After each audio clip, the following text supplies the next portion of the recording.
Dobar dan svima, hvala vam prvo što ste izdvojili svoje vreme i u ovolikom broju se pojavili na današnjoj prezentaciji. Dakle, ono čime ćemo se mi danas baviti jeste paket izmena i dopuna poreskih zakona koji su pratili budžet za 2022. godinu i to izmene u oblasti poreza na dobit pravnih lica i poreza na dohodak građana sa pratećim izmenama u domenu doprinosa za obavezno socijalno osiguranje. Ovde kada govorimo o izmenama u vezi sa porezom na dobit pravnih lica imamo jednu izmenu, dok kod poreza na dohodak građana i doprinosa za obavezno socijalno osiguranje imamo veći broj izmena. Međutim, pre nego što pređemo na razgovor o samim izmenama, ja bih voleo da preciziram, da pojasnim da je ovo deo jednog šireg paketa koji u naše zakonodavstvo ulazi još od 2019. godine, odnosno sa izmenama koje su izglasane krajem 2018. godine. Dakle, mere koje su usmerene ka podsticanju ekonomije znanja u Srbiji. Šta se pod time smatra? Znači, ono što smo prvo uradili, i ovo su mere koje već postoje i koje su stupile na snagu od 1. januara 2019. godine, mi u Srbiji imamo dva veoma značajna podsticaja u oblasti poreza na dobit pravnih lica. Prvi podsticaj je podsticaj predviđen članom 22g Zakona o porezu na dobit pravnih lica i to je pravo na priznavanje dvostruko uvećanih troškova koje obveznik ima u vezi sa aktivnostima istraživanja i razvoja. Drugim rečima, za poreske potrebe u Srbiji svaki dinar uložen u istraživanje i razvoj se za poreske potrebe računa kao 2 dinara, pri čemu ukoliko to istraživanje i razvoj koje sprovodite bude uspešno i vi tim putem stvorite vrednu intelektualnu svojinu, bilo industrijsku, bilo autorska prava, vi onda po članu 25b Zakona o porezu na dobit pravnih lica imate pravo da na prihode ostvarene od te intelektualne svojine plaćate porez na dobit ne po opštoj stopi od 15%, već suštinski po efektivnoj stopi od 3%, zato što se iz osnovice izuzima 80% ovako ostvarenih prihoda, tako da ako samo na 20% primenimo stopu od 15%, dobijemo efektivnu stopu od 3%.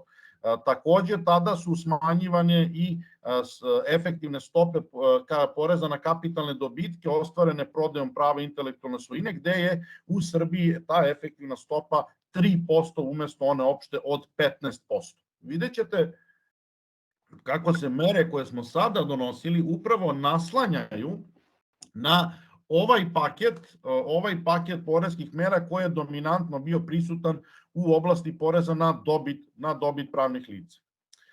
Ono što je zatim rađeno, zatim se došlo do toga da smo mi morali da se hvatamo u koštac sa nekim pojavama koje nisu specifične samo za Srbiju, dosta su široko rasprostranjene. Jedna od tih pojava je nešto što možemo nazvati zloupotrebom paušalnog sistema oporezivanja.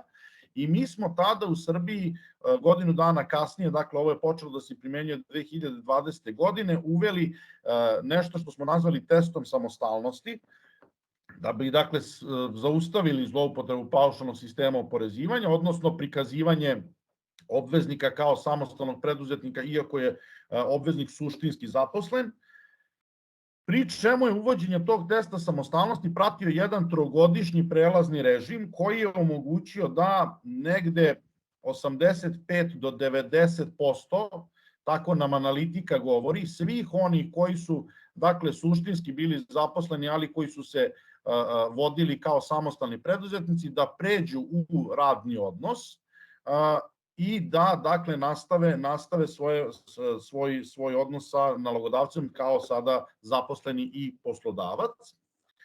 Pri čemu je ovaj trogodišnji prelazni režim omogućavao značajno smanjenje stvarnih troškova radne snage, odnosno omogućavaju da uz iste troškove se očuvaju neto zarade ovih lica u onom iznosu u kome su bile kada su se pojavljivali u pravnom prometu kao samostalni preduzetnici.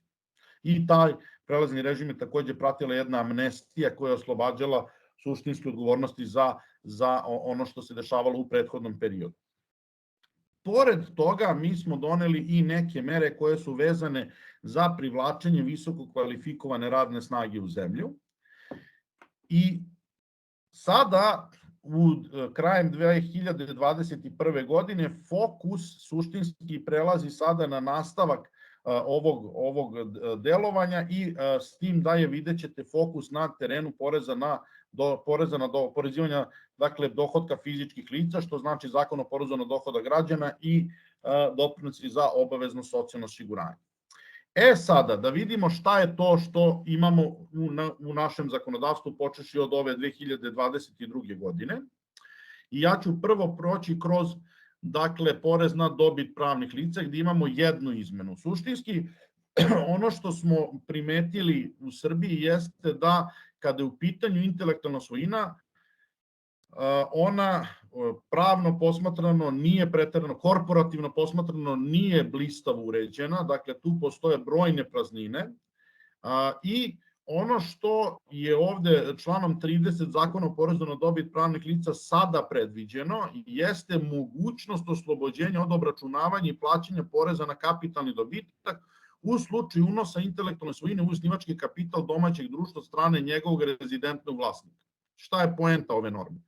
Vi znate, dakle, da u Srbiji mi imamo jedan dosta strog pristup po kome, dakle, ukoliko vi unesete nenovčani ulog u kapital pravnog lica, taj unos nenovčanog uloga u kapital pravnog lica se smatra oporezivim događajem, odnosno vodi poreskoj obavezi za eventualno ostvareni kapitalni dobitak kao da je došlo do prodaje te imovine.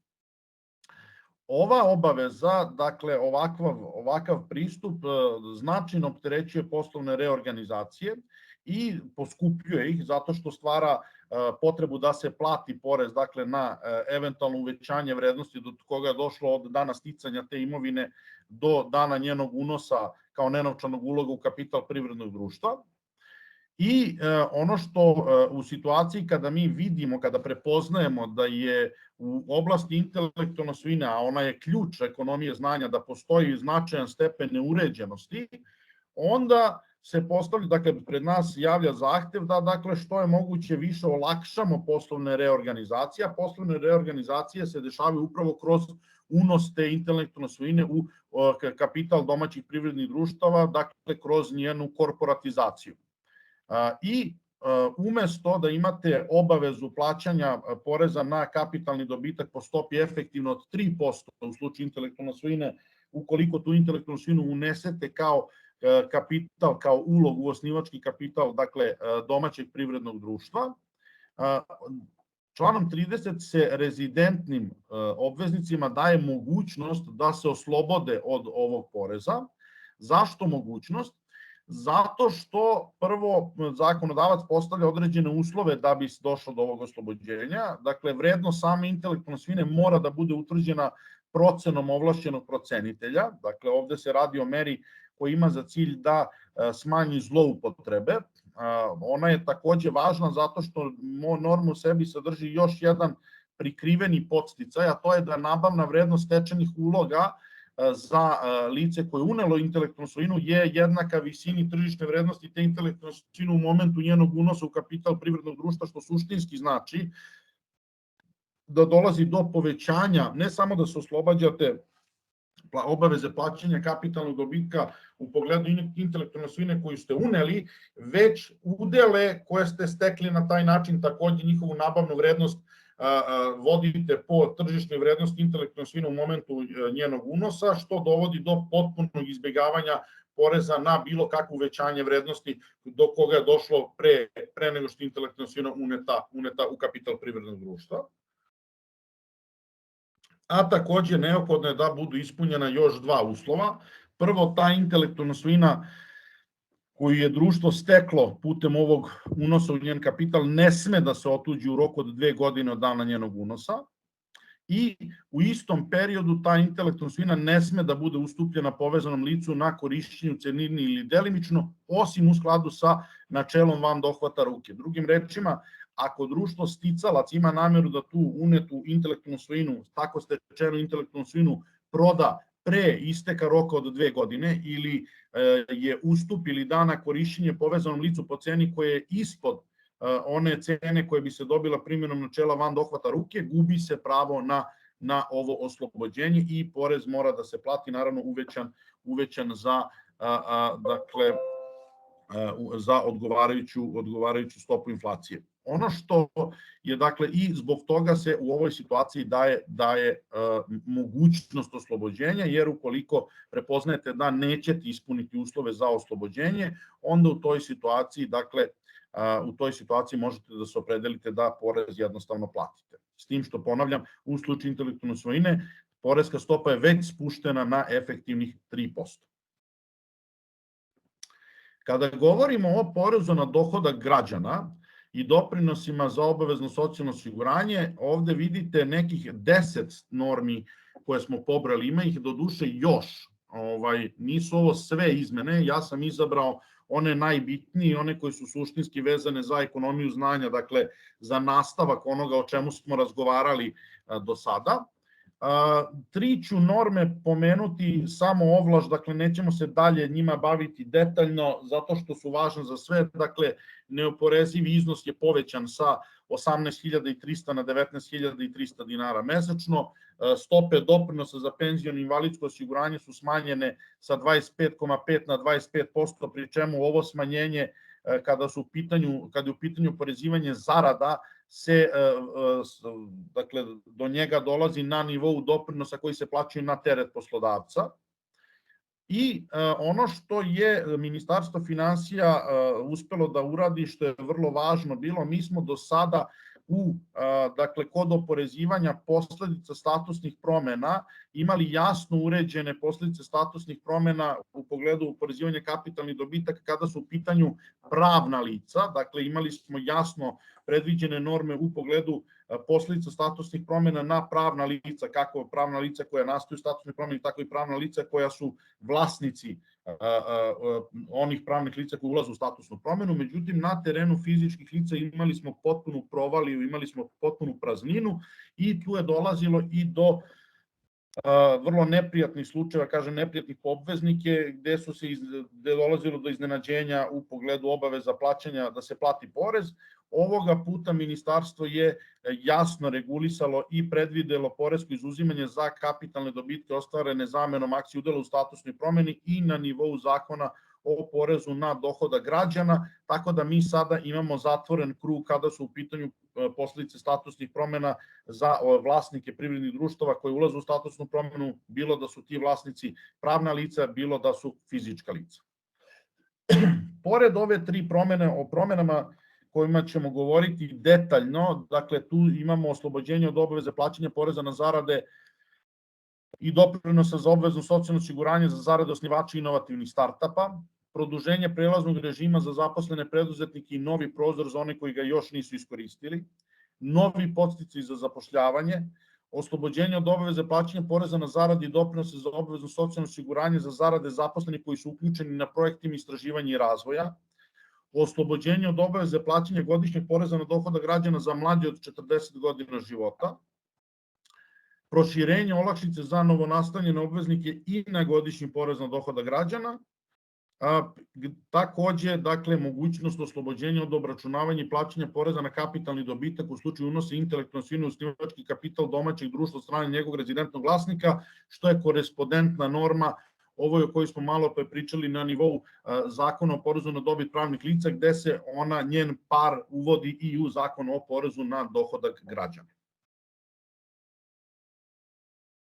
Da vidimo sada šta imamo to kada su u pitanju zarade osnivača inovativnih start-upova. Dakle, ono što smo mi u Srbiji imali do sada je da je u članom 21e Zakona o porezu na dohodak građana i korespondentnim članom 45d Zakona o doprinosima za obavezno socijalno osiguranje, mi smo imali podsticaj koji je predviđao da se od obaveze plaćanja poreza na zarade i doprinosa za obavezno socijalno osiguranje oslobađaju poslodavci u odnosu na zarade njihovih osnivača, gde da bi se ovo oslobođenje uživalo, morate da budete, poslodavac mora da bude inovativni start-up, osnivač mora da ima najmanje 5% akcije ili udela u tom inovativnom start-upu i ukoliko su ti uslovi ispunjeni, oslobođenje važi 36 meseci od dana osnivanja inovativnog start-upa.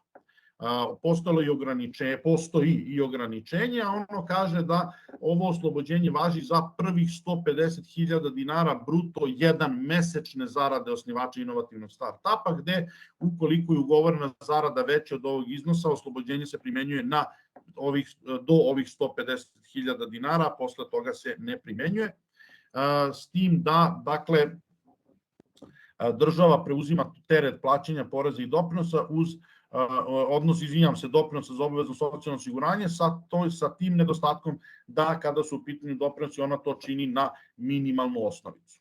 Sada, ovaj podsticaj u našem zakonodavstvu je bio podsticaj koji je bio oročavan, dakle on je bio oročavan na godinu dana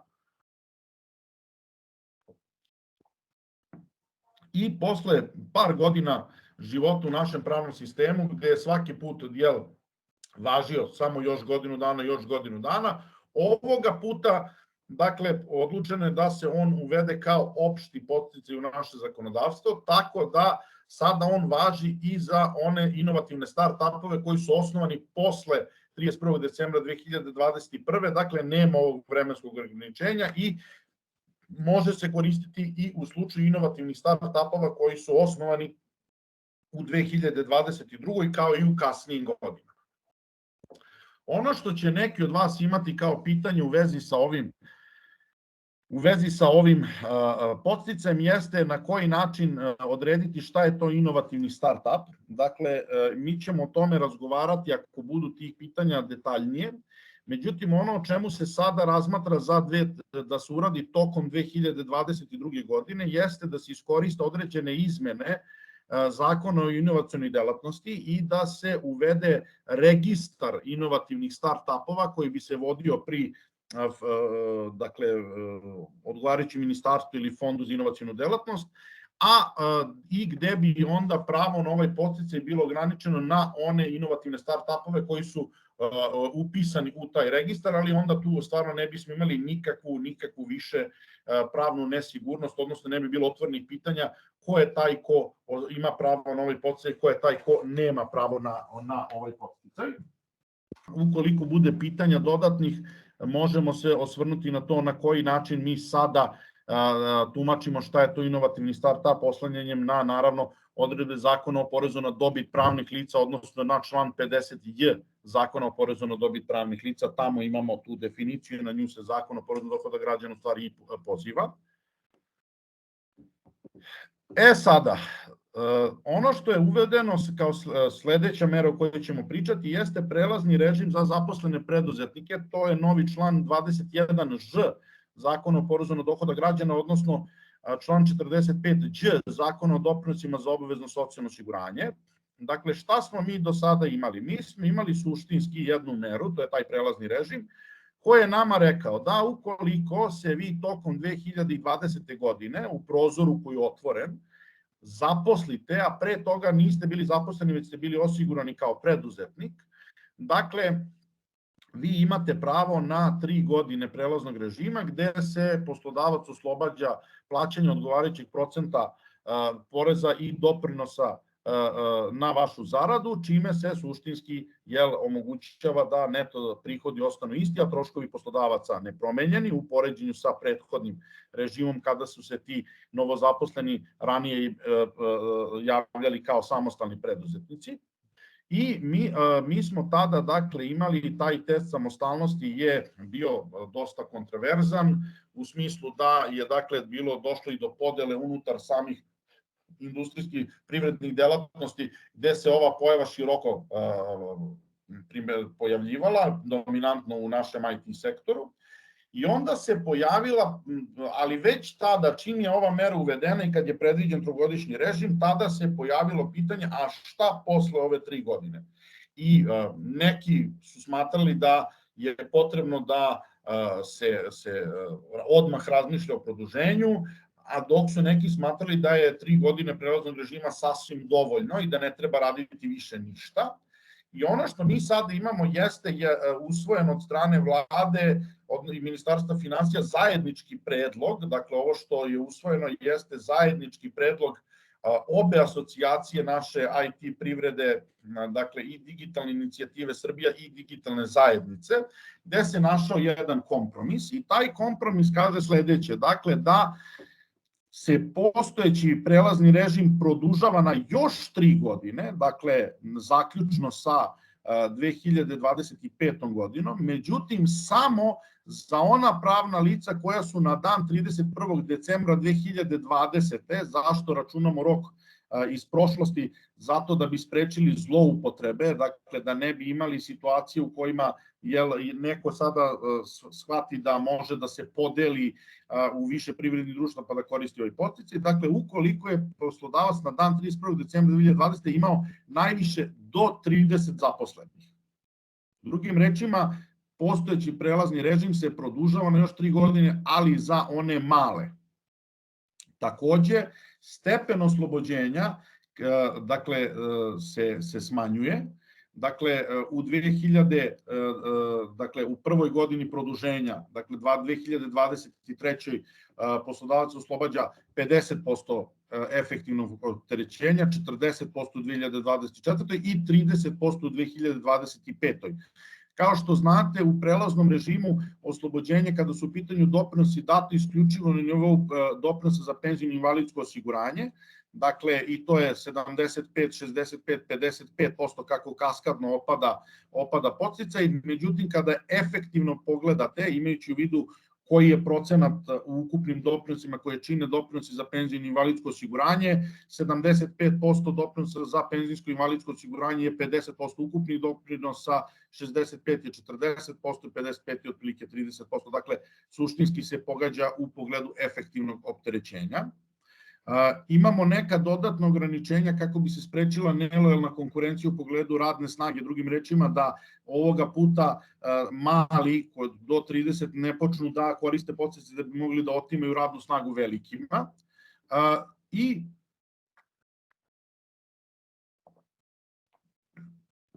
ono što takođe režim u sebi sadrži jeste kada je još jedno rešenje. Dakle, kada je uvođen test samostalnosti, jedna grupa koja je bila posebno pogođena, dakle, to su bili takozvani remote workeri. Remote workeri su u stvari kategorija gde su lica koja su bila registrovana kao samostalni preduzetnici, ali koja su bila u nesamostalnom odnosu sa stranim nalogodavcima. I pošto strani nalogodavci ova lica nisu mogla da zaposle, a oni su želeli da nastave svoj odnos, ono što se dešavalo jeste da su oni formirali jednočlana društva sa ograničenom odgovornošću i onda se u tim jednočlanim društvima zapošljavali. Tako da mogu da koriste pogodnosti prelaznog režima i za novoosnovana lica, pravna lica pod uslovom da nemaju i neće imati povezana lica tokom korišćenja podsticaja se omogućava korišćenje produženja ovog prelaznog režima. I ono što je još urađeno, ja sam vama tokom uvoda danas rekao da je samo negde, odnosno da je 85 do 90% onih koji su ranije bili u režimu samostalnih preduzetnika, koji suštinski nisu bili samostalni, da je prevedeno u radni odnos, ostalo je nekih 15 do 10% njih koji su zbog korone, zbog nepoverljivosti, zbog bilo kojih razloga odlučili da se ne zapošljavaju, da ostanu dakle u režimu samostalnih preduzetnika, iako je bilo jasno da dakle ne ispunjavaju uslovi iz testa samostalnosti. I sada se pojavila potreba da mera postigne potpuni uspeh, tako da se otvorio novi prozor za stare preduzetnike od 1. januara 2022. do 30. aprila 2022. da se dakle, ponovo pod znacima navoda legalizuje, odnosno da uđu u radni odnos, s tim što, imajući u vidu da kasne godinu dana, dakle, stepen njihovog oslobođenja je smanjen za 3% poena, što je suštinski jedan vid kazne koju moraju da pretrpe zato što kasne godinu dana, tako da za njih oslobođenje kada se produžava nije više, dakle, 50% nego je 47%, nije 40% nego je 37% i nije 30% nego je 27% kako se nastavlja ovaj prelazni period. I to će, dakle, zatvoriti krug koji je te samostalnosti hteo da postigne. Ono što je zanimljivo jeste da su nama podaci, iako je bilo skepse, pokazali da kada se, na primjer, u IT sektoru posmatra broj zatvorenih, odnosno zamrznutih preduzetničkih radnji u 2020. godini i u taj broj se uporedi sa brojem zaposlenih u istom sektoru u istoj godini, mi smo čak imali 800 više zaposlenih u toj godini nego ugašenih ili zamrznutih preduzetničkih radnji, što znači suštinski da je tržište pokupilo sve te ljude, zaposlilo ih i zaposlilo na njih još dodatnih 800. I to čak u toj COVID korona godini. I upravo ova potreba za radnom snagom, koja se sve više i više pojavljuje, kvalifikovanom radnom snagom uticaće i na neke naredne podsticaje kako budemo dalje govorili. Ono što imamo jeste jedan nov zanimljiv podsticaj za zapošljavanje, predviđen članom 21z Zakona o porezu na dohodak građana, odnosno članom 45ž Zakona o doprinosima za obavezno socijalno osiguranje. Ovaj podsticaj počinje sa primenom od 1. marta 2022. godine i light motiv ovog podsticaja, dakle inspiracija je vezana za pokušaj da se u zemlji zadrže naši mladi, dakle da se mladim novozaposlenima obezbede što je moguće veće neto zarade uz naravno što je moguće manji ukupni trošak poslodavaca.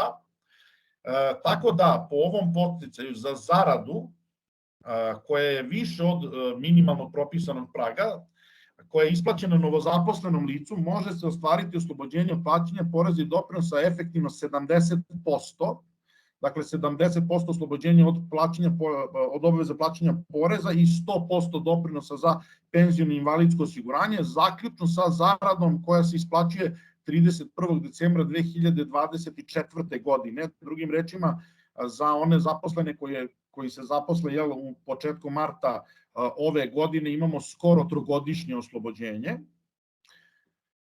Sad, šta je to što mora da se ispuni da bi se ovaj podsticaj ostvario? Prvo, radni odnos mora da bude zasnovan u periodu od 1. marta do 31. decembra 2022. godine. Dakle, ovo važi za one koji uđu na tržište rada tokom ovog perioda 2022. godine. Ova lica nisu smela da budu naši osiguranici u periodu od 2019. do 28. februara 2022. godine, odnosno da budu uopšte zaposleni. Dakle, odnosi se na one koji su u prethodnom periodu nisu bili ni zaposleni, ni samostalni preduzetnici. I ono što je najvažnije, verovatno, bruto 1 zarada zaposlenih mora da bude veća od 76.500 dinara. Ovakva bruto 1 zarada omogućava vama da isplatite otprilike 45.000 dinara neto. Međutim, šta je poenta? Dakle, zato što je cilj ove norme ne da smanji troškove, samo da smanji troškove poslodavcima. Primarni cilj ove norme je da obezbedi novozaposlenima što je moguće veće početne zarade, naravno uz što je manji mogući trošak poslodavca. Ovo znači suštinski da vi možete da ukoliko, dakle, da prevedem na najprostiji mogući jezik, da po trošku, ukupnom trošku minimalne zarade svom novozaposlenom obezbedite, na primjer, početnu platu od 55.000 dinara. Drugim rečima, da po trošku minimalne zarade obezbedite nekom početnu platu u visini prosečne zarade. Zato je ovaj uslov postavljen da bi se podsticaj uopšte mogao ostvariti, vi morate bruto 1 zaradu najmanje da ugovorite u iznosu od 76.500 dinara. Ako se radi o bruto 1 zaradama ispod ovog iznosa, podsticaj ne važi. I kao što možete da pretpostavite,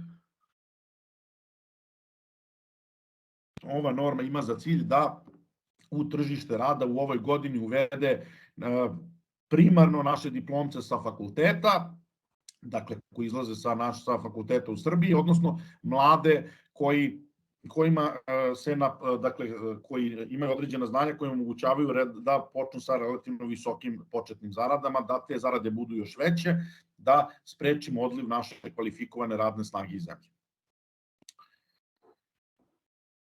Mera o kojoj ćemo sada pričati predviđena je članom 21i Zakona o porezu na dohodak građana, odnosno članom 45z Zakona o doprinosima za obavezno socijalno osiguranje, i ona suštinski predstavlja kontinuitet mera vezanih za, dakle, koje su bile predviđene na nivou Zakona o porezu na dobit pravnih lica u pogledu poreskog podsticaja kod dvostrukog priznavanja troškova istraživanja i razvoja. Ono što se sada predviđa, ova norma počinje sa primenom takođe 1. marta 2022. godine, da se poslodavac oslobađa obaveze plaćanja efektivno 70% poreza i doprinosa, dakle 70% poreza i 100% doprinosa za penziono i invalidsko osiguranje, za lica koja su neposredno angažovana na projektima istraživanja i razvoja srazmerno vremenu koje provedu na tim poslovima u odnosu na puno radno vreme. Drugim rečima, vi sada pri čemu, kao i u slučaju prethodnog podsticaja, i ovde država na sebe preuzima da pokrije pun iznos doprinosa za penziono i invalidsko osiguranje. Dakle, ovde se kao ni kod prethodnog podsticaja vezano za zapošljavanje suštinski mladih, dakle, ne javlja se problem nadoknade, dakle, u fondovima penzionog i invalidskog osiguranja. Država, dakle, pokriva pun iznos doprinosa.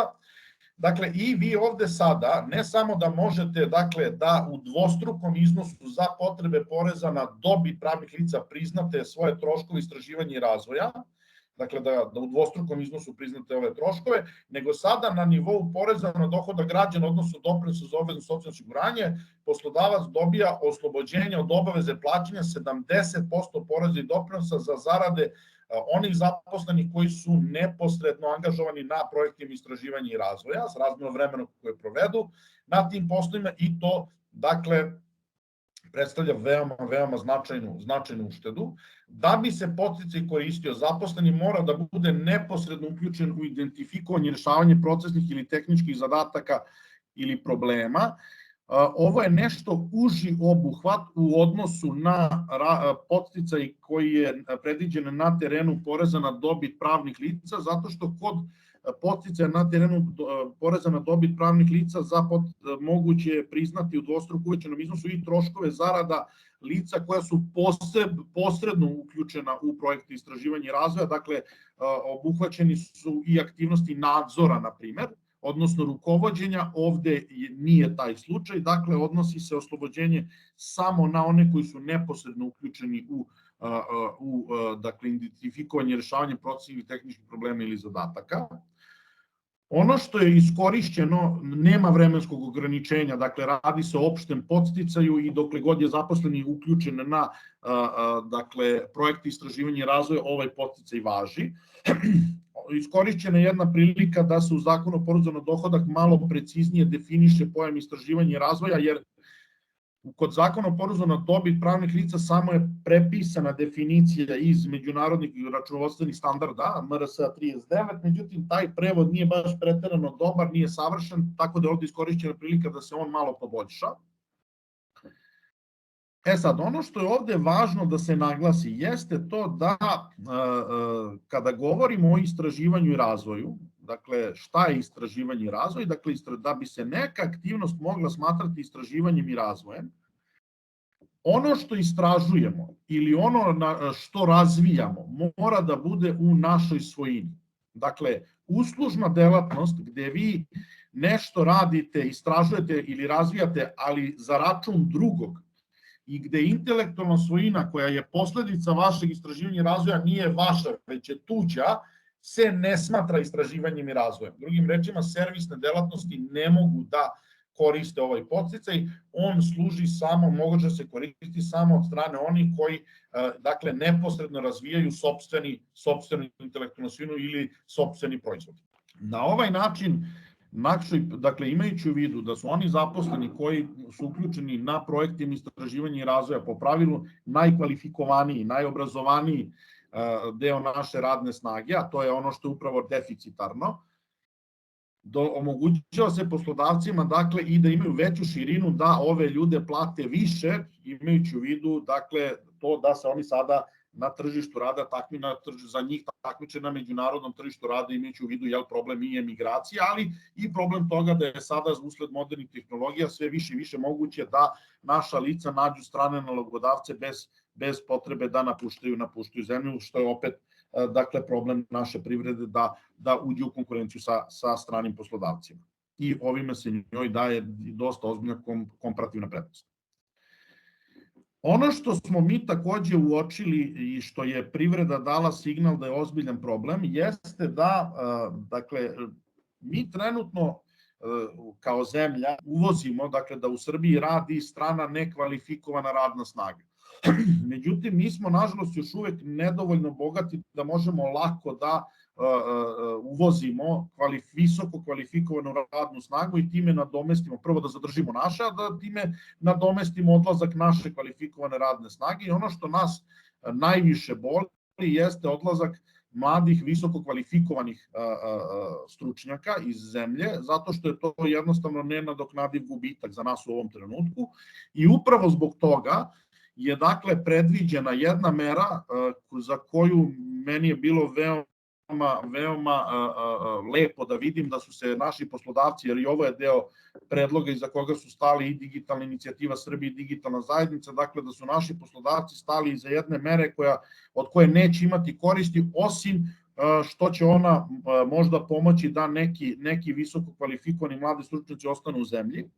Dakle, oni su stali iza ove norme, a to je da u slučaju obveznika mlađih od 40 godina života, oni se suštinski u slučaju da ostvaruju visoke zarade oslobađaju godišnjeg poreza na dohodak građana. Kad kažem suštinski se oslobađaju, dakle ono što je predviđeno članom 80, sada u članu 87 Zakona o porezu na dohodak građana je da se kod obveznika mlađih od 40 godina života godišnji zbir oporezivih prihoda, ali vodite računa samo od zarada, prihoda od obavljanja samostalne delatnosti i prihoda od prava intelektualne svojine. Drugim rečima, kao što primećete, nisu obuhvaćeni prihodi od nekretnina i tome slično, se dodatno umanjuje za iznos 3 prosečne godišnje bruto zarade, a najviše do 0. Imajući u vidu da je, kao što znate, neoporezivi prag za godišnji porez na dohodak građana 3 prosečne godišnje zarade, u slučaju lica koja su mlađi od 40 godina,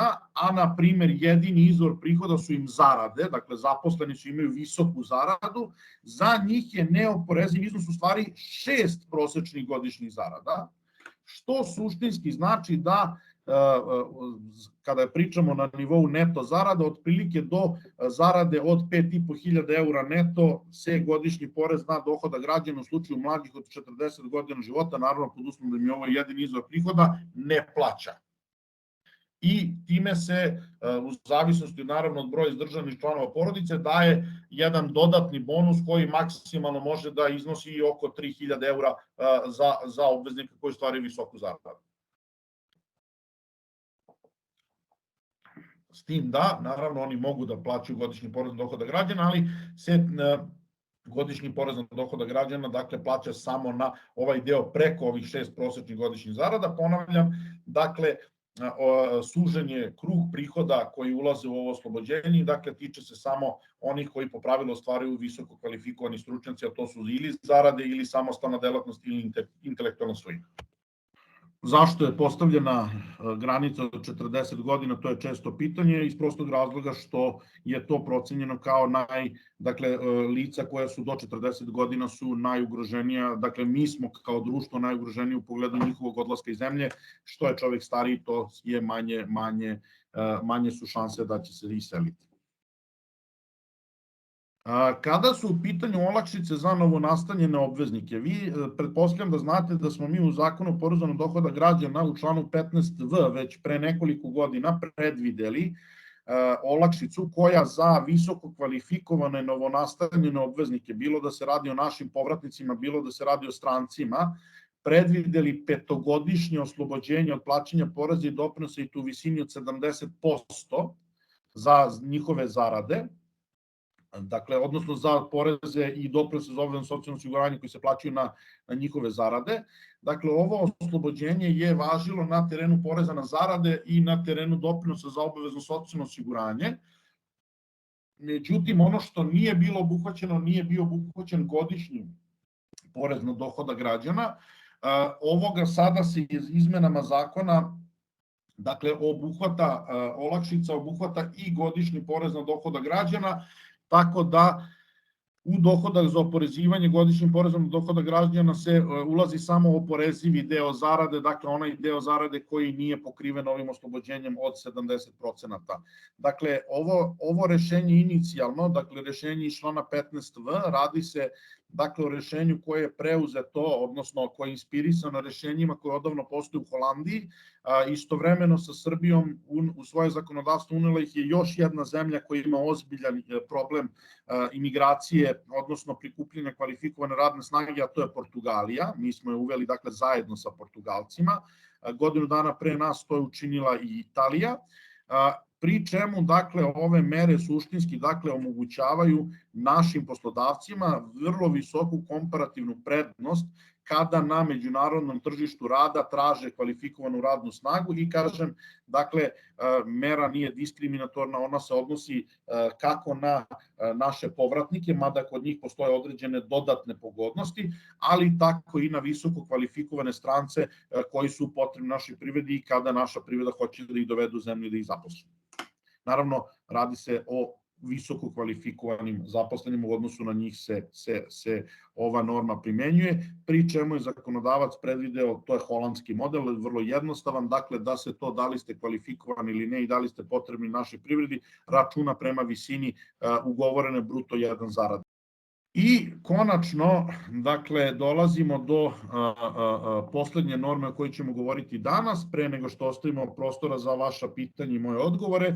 Dakle, u članu 79b Zakona o porezu na dohodak građana predviđena istovetna norma kao i ona u članu 30 Zakona o porezu na dobit pravnih lica, dakle istovetno oslobođenje u pogledu, dakle, mogućnosti oslobođenja od poreza na kapitalni dobitak u slučaju unosa imovinskih prava, autorskih prava, srodnih prava i prava industrijske svojine u celosti kao nenovčanog uloga u kapital privrednog društva rezidenta Srbije. Ono što smo ovde primetili kada su u pitanju fizička lica, tu je stepen pravne neuređenosti intelektualne svojine mnogo veći nego kod pravnih lica, a kod pravnih lica je već veliki, tako da će ova norma pomoći, dakle, da se u narednom periodu ta naša intelektualna svojina koja je u rukama fizičkih lica korporativizuje i da se njena vrednost, dakle, na najveći mogući način uveća, odnosno da se omogući stvaranje njeno dodatno uvećanje. Eto, to bi bili podsticaji o kojima bi danas razgovarali.